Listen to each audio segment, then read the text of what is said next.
Ayo, kalian sudah cuci tangan belum? Kalau belum, cuci tangan dulu ya, agar kuman dan bakteri tidak masuk ke tubuh kalian. Sehat sekarang bukan hanya untuk kalian, tapi juga demi orang-orang di sekitar kalian. Oke, kalau sudah, kita lanjut videonya. Assalamualaikum warahmatullahi wabarakatuh. Baiklah anak-anak sekalian, sebelum kita memulai pelajaran, mari kita berdoa dulu. Berdoa sesuai agama dan keyakinan masing-masing. Harapannya semoga kita semua mendapat ilmu yang bermanfaat. Berdoa mulai. Bismillahirrahmanirrahim. Raditu billahi rabban wa bil islami dinan wa bi Muhammadin sallallahu alaihi wasallam nabiyyan wa rasulan. Rabbi zidni ilma warzuqni fahma. Rabbi shrah li sadri wa yassir li amri wahlul 'uqdatam min lisani yafqahu qawli. Amin ya rabbal alamin. Halo, assalamualaikum warahmatullahi wabarakatuh. Bertemu lagi dengan saya Devi. Untuk pertemuan kali ini kita akan membahas tentang rumus atau fungsi dari if. Fungsi if sendiri kegunaannya itu untuk apa? Fungsi if merupakan salah satu fungsi yang memungkinkan Anda membuat perbandingan logis antara nilai dan perkiraan.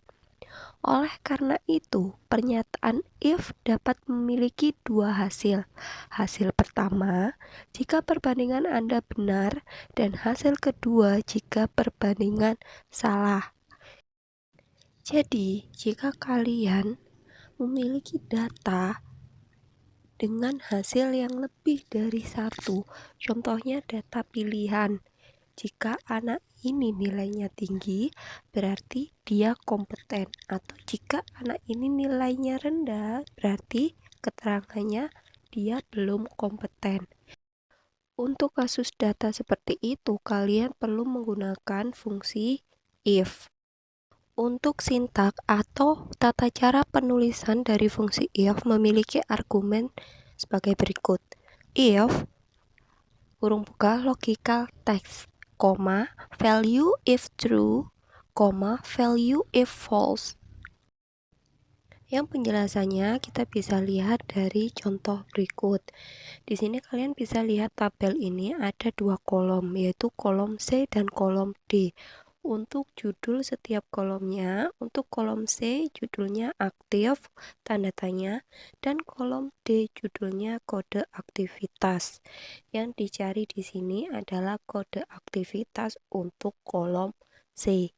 Jadi kita menggunakan rumus fungsi if dengan penulisan sama dengan if kurung buka C2 sama dengan tanda petik yes atau ya, tanda petik, 1, 2, kurung tutup. Yang artinya kalau sesuai sintak tadi dibacanya jika, if itu sama dengan jika C2 di sel C2 itu kata-katanya atau datanya itu iya, maka keterangan itu benar. Sehingga yang diberikan adalah value if true. Jadi angka yang diberikan itu 1. Tapi jika di sel C2 itu katanya itu bukan ya, tapi melainkan no, maka value yang diberikan adalah value if false atau value yang salah. Sehingga angka yang diberikan adalah angka 2. Di sini ada contoh lagi, kita bisa lihat ada nomor, nama, nilai A, nilai B, jumlah, dan keterangan. Di sini kita disuruh mencari keterangan lulus atau tidaknya nama-nama di samping itu, sesuai dengan nilai yang sudah mereka dapatkan. Dengan syarat, jika nilai mereka, jumlah nilai mereka lebih besar dari 140, maka mereka dinyatakan lulus. Tapi jika nilai mereka 140 ke bawah, maka mereka dinyatakan gagal.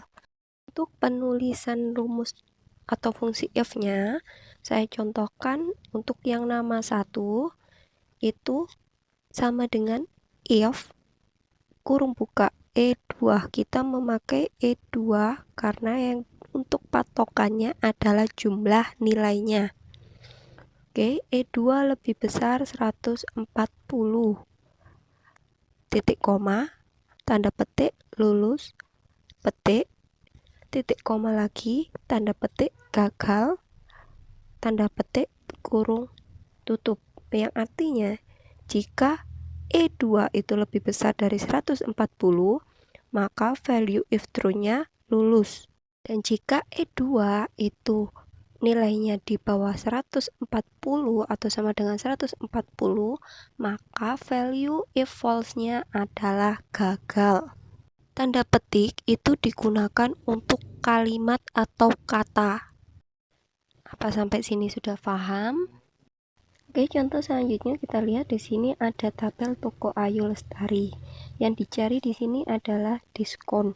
Kita lihat penulisan rumus if-nya sama dengan if kurung buka B4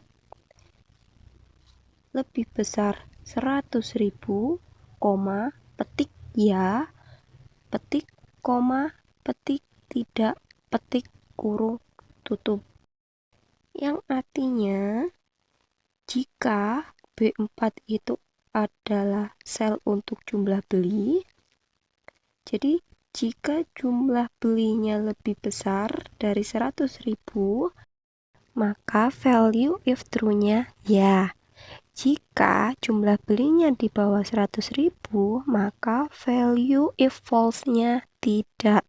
Dan di sini Vina jumlah belinya adalah 20.000, yang berarti nilai ini di bawah 100.000, sehingga dia tidak mendapatkan diskon. Sedangkan Ina jumlah belinya 400.000, berarti melebihi 100.000, sehingga Ina mendapatkan diskon. Berarti di diskon nanti tulisannya ya. Oke, selanjutnya saya sudah menyiapkan tabel di laptop saya. Jadi nanti kita sama-sama akan mencari value if-nya. Jadi sekarang kita beralih ke tampilan laptop saya. Baik, sekarang kita sudah ada di tampilan desktop saya, dan di sini sudah saya siapkan tabel, yaitu daftar nilai mata pelajaran simulasi digital kelas 10. Yang akan kita cari nilai totalnya dulu, kemudian rata-rata, dan if-nya nanti digunakan untuk menentukan deskripsi untuk nilai rata-ratanya. Pertama kita cari nilai total dulu. Seperti kemarin, untuk penjumlahan kita menggunakan rumus sum. Jadi sama dengan sum. Kemudian kita blok seluruh nilainya. Ini adalah total dari nilai kuis sampai dengan nilai UAS. Setelah terblok semua dari C5 sampai G5, kemudian kita enter. Tinggal seret seperti kemarin menggunakan tanda plus ini, lalu seret ke bawah. Selanjutnya rata-rata. Rata-rata kita menggunakan fungsi average, sama dengan average. Kemudian kita blok seperti nilai total tadi, kita blok dari sel C5 sampai dengan sel G5. Kemudian kurung tutup dan enter.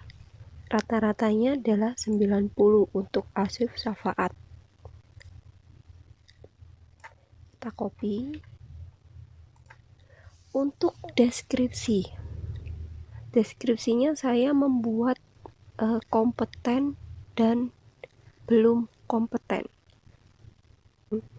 Dia disebut kompeten jika Karena KKM dari simulasi digital itu 76, jika nilainya sama dengan 76 ke atas, maka dia sudah termasuk kompeten. Tapi jika nilainya di bawah 76, maka dia belum kompeten. Bagaimana cara membuat fungsi if-nya? Berarti sama dengan yang kita buat patokan adalah rata-ratanya, sehingga kita ketikkan if dulu, lalu logical testnya kita pilih sel I5, yaitu nilai rata-rata. Jika nilai rata-ratanya lebih besar sama dengan 76, kenapa harus ada simbol lebih besar dan juga sama dengan? Berarti jika nilainya rata-ratanya pas di 76, berarti dia ikut kompeten.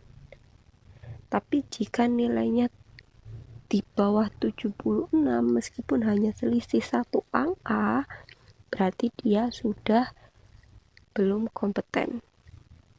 Oke, logical testnya, jika rata-ratanya lebih besar sama dengan 76, maka untuk menentukan koma dan titik koma, kita lihat sintak yang sudah disediakan oleh Excel masing-masing nanti ya.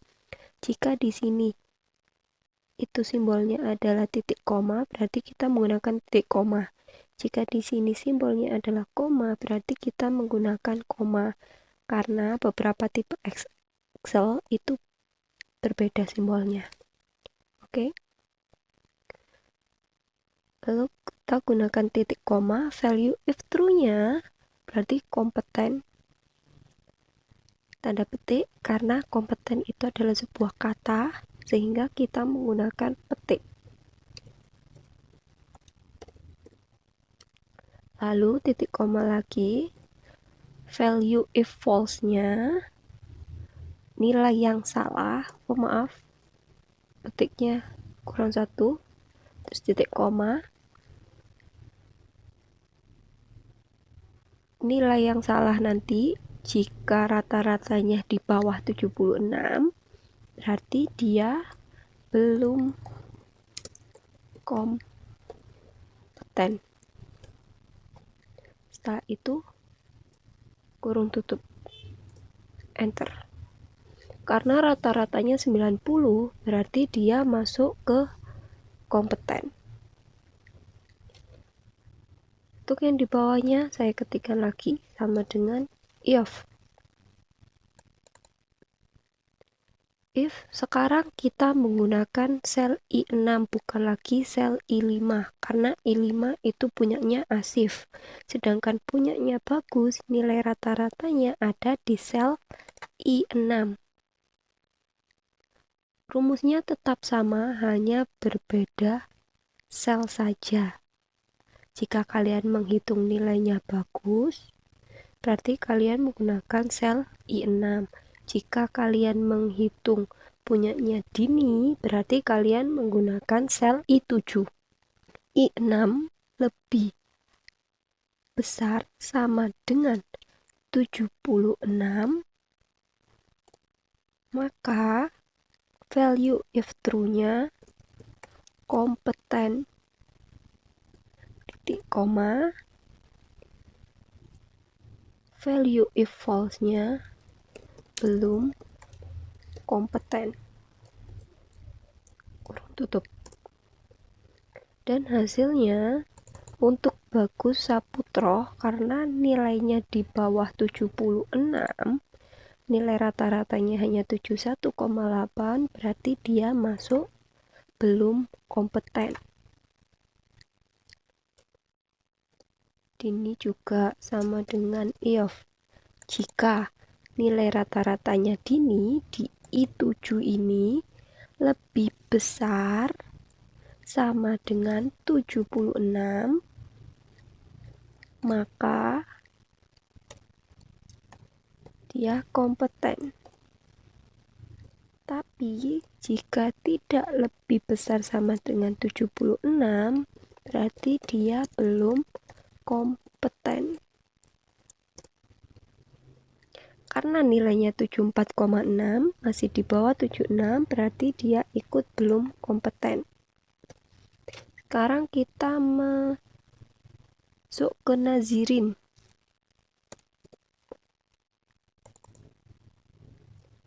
If-nya nilai rata-ratanya ada di sel I8.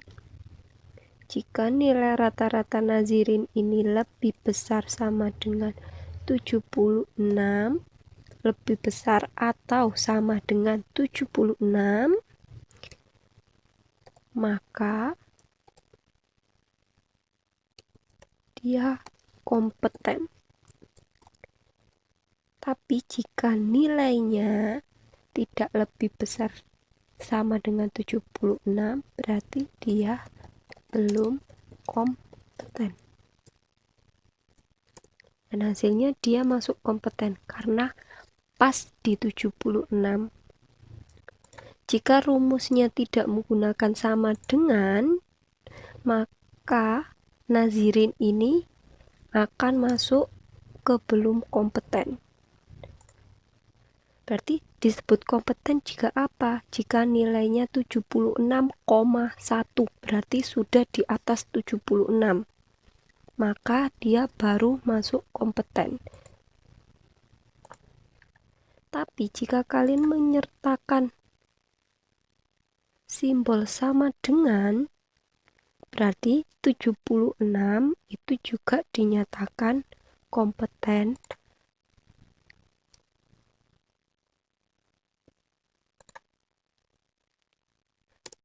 Maka hasilnya adalah kompeten. Oke, yang terakhir,